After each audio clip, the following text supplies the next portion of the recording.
Public ടോയ്ലറ്റുകളിലെ hand ഡ്രയറുകൾ ഉപയോഗിക്കാറുണ്ടോ? എന്നാൽ ഇനി ചെയ്യരുത്. ഷോപ്പിംഗ് മാളുകളിലും ഹോട്ടലുകളിലും ട്രെയിനുകളിലുമെല്ലാം പോകുമ്പോൾ കൈ കഴുകിയ ശേഷം ഉണങ്ങാനായി ഹാൻഡ് ഡ്രയറുകൾ ഉപയോഗിക്കുന്നവരാണ് നമ്മൾ. എന്നാൽ ഇനി ശ്രദ്ധിച്ചോളൂ.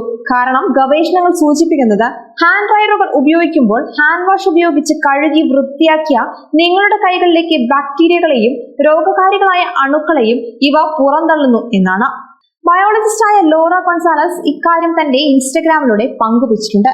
ശക്തമായ ജെറ്റ് ഡ്രയറുകൾ ടോയ്ലറ്റ് ഫ്ലഷിൽ എയറോസോളുകളിൽ നിന്ന് മലിനമായ വായു വലിച്ചെടുത്ത് പുനർവിതരണം ചെയ്യുന്നു എന്നാണ് ഗവേഷണങ്ങൾ മുന്നറിയിപ്പ് നൽകുന്നത്.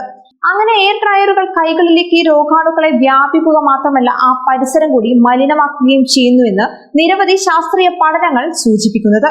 കണക്ടിക്കറ്റ് സർവകലാശാലയിലെയും ക്വിന്നിപ്പിയാക് സർവകലാശാലയിലും നടത്തിയ പഠനങ്ങൾ കാണിക്കുന്നത് എയർ ഡ്രയറുകൾ പ്രവർത്തിക്കുമ്പോൾ മുറിയിലെ വായുവുമായി സമ്പർക്കത്തിൽ വരികയും 254 ബാക്ടീരിയ കോളനി വരെ വളരുകയും ചെയ്യുന്നു എന്നാണ്. ഭൂരിഭാഗം ബാക്ടീരിയകളും ടോയ്ലറ്റ് എയറോസോളുകളിൽ നിന്നാണ് ഉത്ഭവിക്കുന്നത്.